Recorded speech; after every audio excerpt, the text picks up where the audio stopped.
2023 онд Монгол Улс Британи Хамтлагааны нэгдсэн хаан тулсын хооронд дипломат харилцаа тогтоосны 60 жилийн тохиож буй хамтлагдуулан Элчин Сайдын яам Британи хамгаалчдын холбоо студиогийн хамтран хийж буй 7 хоног төтмийн Oyunlag Orshihui подкастыг та сонсож байна. Подкастын зорилго нь Британи улсад ажиллаж амьдарч буй үеийн монголчуудын төлөөлөл, Монголтой холбоотой төвлөрийн үйл ажиллагаа явуулдаг Британи иргэдийн төлөөлөлтэй ярилцаж, тэдний мэддэг төрөлхөөс үзэгч, сонсогчтойгоо хуваалцахад иршнэ.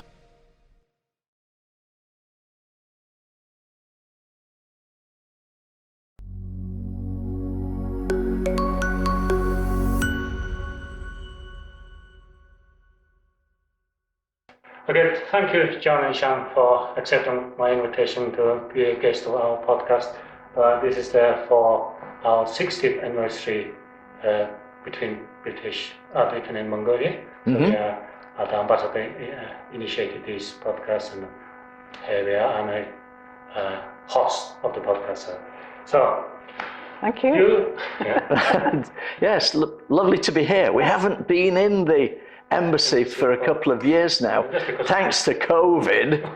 But, I mean, we know the place quite well. I mean, we've been invited here quite a lot of times over the 20 years that since we retired and left Ulaanbaatar. So your term in Mongolia was between 97 and 1999, yeah? That's right. Yeah. March 97 till July 99. I remember you told me before you've been in different countries, in different continents. So which countries had you been before to come to Mongolia? And what was the last country before Mongolia? Well, our first posting was Wellington, New Zealand. The next one was Mogadishu in Somalia. Bit of a difference there. Then we were on a home posting. Then went to Khartoum in Sudan. And after that to Frankfurt, Germany. Oh wow! Back to London. Culture change again. Big change, yeah. And then we went to Brisbane in Australia, and it was from Brisbane that we then went to Ulaanbaatar with just a 6-week gap in the middle. So. So why is it? Australian. Very short because of the. Oh, that's right. Because of Prince Philip's visit. But I was going to say we left Australia during their summertime, 35 centigrade plus. And when we got to Ulaanbaatar 6 weeks later. I don't know if it was as cold as minus 35, but it was pretty cold. It was pretty cold anyway. And as you say, we had to we had to be in Ulaanbaatar by March because the Queen's our late Queen's husband, Prince Philip, was coming out on a visit. He had been president of the Worldwide Fund for Wildlife, and one of the projects that they funded that he had never been able to see was the reintroduction of the tacky horses, the Przewalski horses. And so, Prince Philip came along and we had to be there. That's why very short period of time. That's right. That's right. From Mongolia from summer to winter. How did you find that one? Was it cold? Weather-wise, very shocking. It was cold, and also we bought lots of warm clothes and so on, and boots in England. These famous, sheepskin boots and so on. But when we got to Mongolia, we found they were useless. Wasn't good enough. It's true. In fact, it was one memory that really sticks in our mind is we were waiting at the airport in Ulaanbaatar for Prince Philip's flight to arrive, and I think it got in something like 10 o'clock at night, and it's March, it's very cold, and there we were with our wonderful sheepskin boots on, and the cold was just coming up from the bottom. From the bottom. And we thought, no insulation there. No, well, not enough. But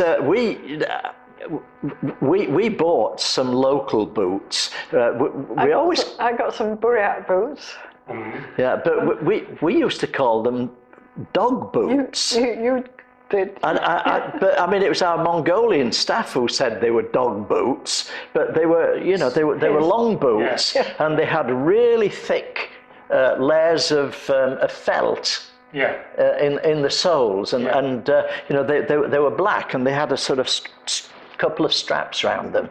What were they? What were they dog boots, or are we? I guess some people say the straps with the skin things made by dog skin, but I don't know really why it's called dog boots. But mine were genuine Buryak boots. Was it warm enough? Warmer than they were not great. Not elegant, but they were very good and warm.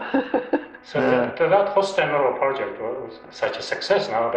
All the taxis are introduced very well because it's in our village. So I'm well aware of what's happening there. So, Well, we did go on a later visit and saw them in the wild, didn't we? Yes.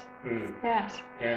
Yeah. It was a really interesting thing about the Taki horses, and people said that in some way they were perhaps related to zebras, that you get in Africa, because they had some faint stripes round the bottom of their legs. Yeah.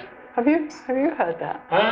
Not really, but what I've heard is because of the chromosome. It's not exactly related to horse straight away. There's some kind of difference between how many chromosomes, whatever the biological genetical terms. It is not related exactly straight to horses, and so maybe more related to zebra then. But no, that was it was interesting. I mean, so early right from the start. In our time there, being able to get out to see the Taki horses and so on. It must be such a difference compared to other countries. There's no fences in vast so they can. So I understood you traveled all 21 annex. Yes. We did. That's quite a achievement, quite a travel. But there must be lots of memories there. Well, true. That's true. But what would be the point in going to a country and not actually getting out and seeing what the country's like? Okay, the travel sometimes wasn't easy. Sometimes we were able to fly, but other times it was four-wheel drive, embassy vehicles that we used. There wasn't any asphalt road, no? Well, only to that time, maybe. But now almost all lands has this connected by this asphalt road. Wow. I remember that time was a bit difficult if you want to go to countryside. Rural road, Off-road. Yes. But it was interesting, exciting, really. Oh, it's brilliant. I mean, we, and we liked map reading, but we had to learn Cyrillic, didn't we, as well, to know where we were. On the maps for the place names were in Cyrillic. So what country place's name and things. But and we also tried to travel throughout the year. Okay, it's pretty cold in winter, but one good thing about winter is the lakes and the rivers freeze, so you can just drive over them. Yeah, it's a a shortcut. That's true. But I remember you lots of stories you told me before, but there's an accident or something you happened? Was it, or making it up? There was an accident once you were traveling in a body. Oh, no. Oh, that was now well, I can't remember. Hang on a minute, because I scribbled a lot of notes down before I came here today, and we had been. Oh yes. Yeah, it was a 3-week trip. Yeah. A long one, and it was. I think the first stop was Setsaleg, and then Tariat, Tosontsengel, Uliaste, Shiluste, Altai, Bayanhongar, and then back to UB. And it was on the last day when we were heading back to Ulaanbaatar, and we were going through some quite mountainous countryside, and there was lots of snow, and the Land Rover, the back end at one stage sort of swung around and became the front end. That's really scary. Yeah, it was, but it happened once, and we were taking it easy after that, but it happened again.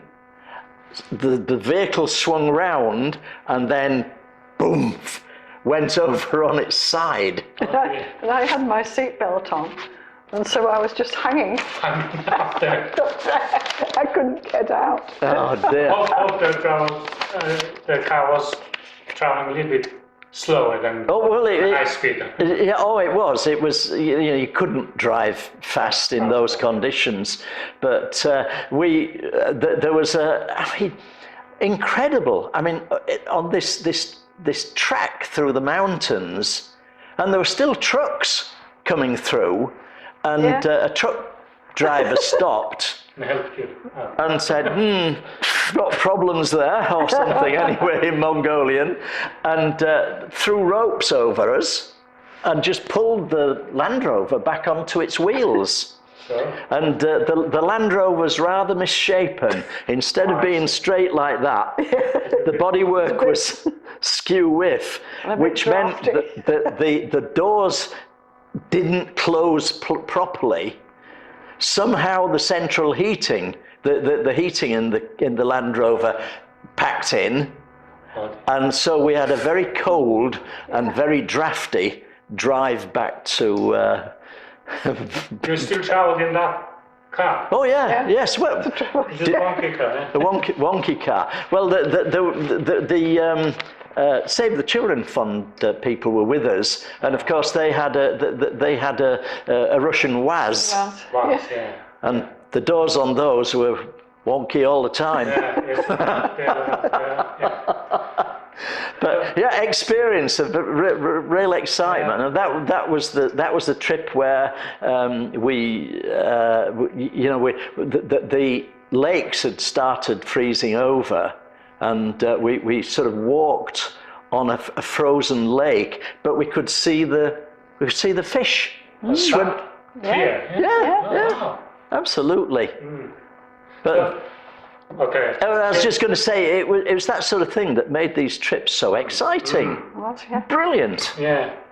You wouldn't see that kind of thing in No, I don't think so. kind of countries, I guess. I presume, yeah. But it was that sort of place where you stopped, when we stopped to sleep, you were taken, well, one of the things was, it was so cold that although there were 2 beds, we used to sleep in one single bed and put all the clothes from both beds on top of us. What we didn't realise was that someone came round to top up the stoves, and so we got caught in one bed, and then we go, hiding in bed. Now, but a lot of people coming in from the countryside because life was not tenable for them anymore as herders, and they were setting up in these ger camps around the outskirts, and the best they could do was really poor quality coal. It was almost like coal dust they were burning on the ger stoves, and they were as much responsible for the pollution. And but what could they do? Yeah. So the traffic. How was the traffic that time? Was it heavy traffic or?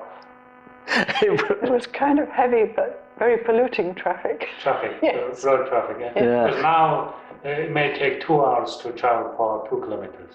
Oh, no, it wasn't that bad. No, it was no, it was nowhere near as Yeah, I remember that time. as bad as that when we first arrived. When we were leaving, so 2.5 years later, you could tell that the traffic had increased, and there were lots more four-wheel drive vehicles. Quite a lot, as I recall, seemed to be second-hand car, four-wheel drives imported from Japan. Yeah, that kind of business. Yeah. Started. But in our early days, so many vehicles were of Russian origin. But by the time we left, you were seeing far fewer vehicles from Russia. Yeah. No, I'm just trying to compare how it was, and people know the current situation, so just trying to bring your memories about traffic and pollution. Well, here's a thought. Sorry, go on, Liv. I just wanted to say, with those stoves, we did have a project where someone had invented these stoves that burnt. They burnt poor quality coal. I can't remember the man's name. He was an engineer, but he developed a version of the gear stove, but was much more efficient. But I don't know whether it would still be going on. There are lots of that kind of initiatives, developed over the years, but still. We did donate quite a few, didn't we? Yeah, we did. Yeah. Anyway, so. Yeah. But here's a thought. I mean, thinking in terms of how things change.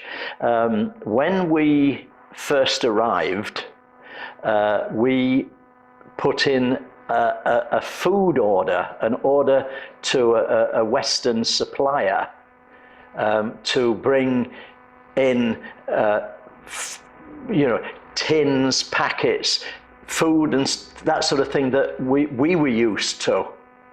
And I mean, it's quite a big order, as I remember, but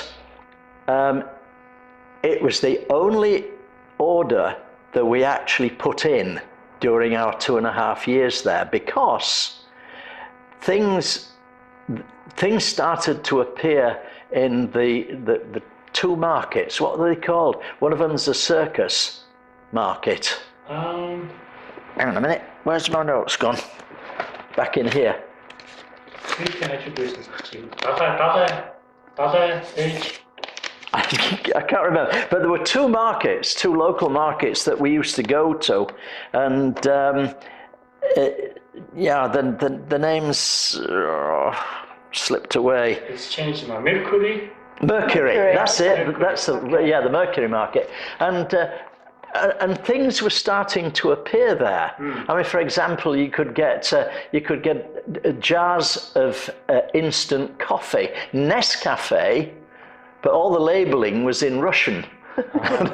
Well, Cyrillic anyway. When you wanted it, but they came from. But things started to appear, and it's great.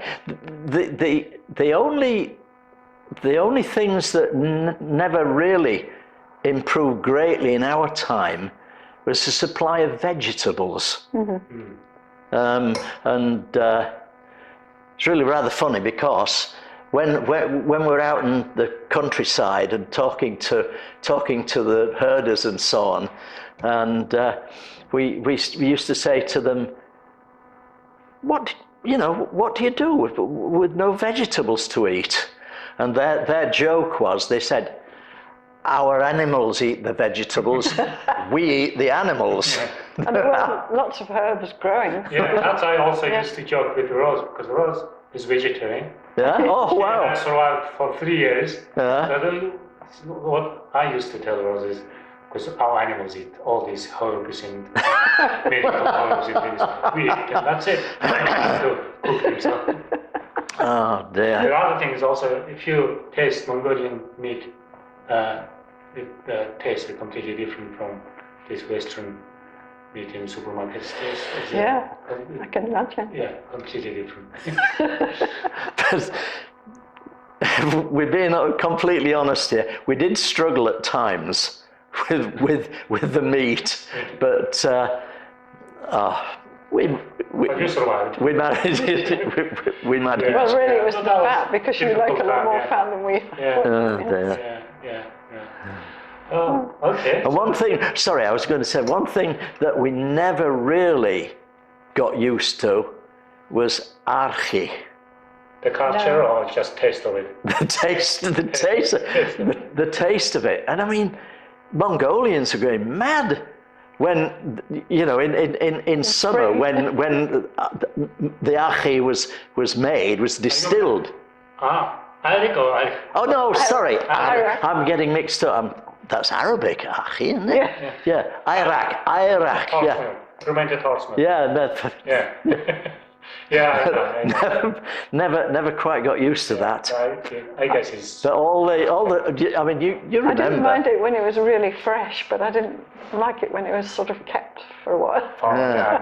No one likes But it. all the Ulaanbaatar people going out into the countryside in July to see their relatives and get their hands on some of the Ira. Yeah. Yeah, that's our culture, and as we grew up from this age drinking that, Yeah. so we just get used to it, and maybe our body demands that. I don't know. Yeah. That's, I know. My wife's voice. Well, I was, took- it's like a fizzy yogurt. What is it? Another thing that we found a bit difficult, particularly when you were visiting herders, and they would give you a bowl of Mongolian tea, with a blob of butter floating in the middle. Love cream. And it's very difficult, you know. We're trying to be polite, but you know, trying to have a sip of the tea and sort of try to blow the butter away. Yeah. It's also salty tea, isn't it? Yeah, that's right. Yeah. It wasn't so much that bothered us, but trying not to get a piece of butter in your mouth. Yeah, when I came to the UK, my first thing is couldn't drink the English tea because there's no salt. It's just almost like a drop out of it. So where is that? It's just like a drink of water. Anyway, so I already got used to it now. So after you left Mongolia, basically was it your last post? Yeah, it was. We retired. Yeah. So I'm also very grateful because every time we celebrate our Madam and then you are always there, like our grandparents. In the middle main tent, John and Shan there. Oh dear. No, it's... Without you, it wouldn't be our Adam. Well, it's kind of... It's been nice to keep the connection, actually. Yeah, it's kind of you to say so, but it's nice to still have the connection. Yeah. But it really is, and because we've said this to you before, it might have not been the most glamorous posting we ever had to Mongolia, but to be honest, it was the most fun, and it was the most, well, interesting. Memorable, maybe. Yeah, memorable is the right word. Yeah. But you have to be able to sing as well. Especially when you're countryside, Exactly. Yes. Sing three. Come on, it's your turn to sing now. What kind of song did you used to sing there? Well, we had sort of camping songs that we knew, didn't we? Because My brother-in-law sang a Yellow Submarine. He what? My brother-in-law, we took his family with us one summer to Mongolia. Yeah. So obviously in the countryside, you know, we visited our parents and things. Yeah. So our neighbors invited them. It's okay. It's time. I have to sing. I have to sing. And then Yellow Submarine. But then at the end of their visit, almost everyone in our Khan knows you're the submarine. But the guy sing that song. Oh dear. Yeah. Anyway, so that's It's like I when- can imagine that. Yeah. I used to run a little kindergarten in Somalia, and we always had to have a quiet time. I don't know why, because they didn't want to be quiet. And I had this tape with nursery rhymes, English nursery rhymes, and so we were. And I often think about these little children, sort of word perfect in English nursery rhymes in the middle of Somalia. Oh dear. Wow. Okay, thank you very much for, we had quite a long chat. Oh well, no, it's That's true. a real pleasure. Sorry. A real pleasure. Yeah, you need to shut us up. We'll enjoy our conversation in the And hello to all our friends out there. Yeah. Let's hope there's a good Nardum this year. Yeah, Yes, I hope so, yes. John and Shan, thank you very much for coming and having a good chat about Mongolia during your stay in my country, and I really enjoyed talking to you. Yeah. Well, Well, thank you. No, sorry. go on. Thank you to you Mongolians as well for giving us so many lovely memories. That's absolutely right. We love coming here, Barta. Yeah. We really do. It's been lovely to reminisce. Yeah. Thank you. Thank you, everyone.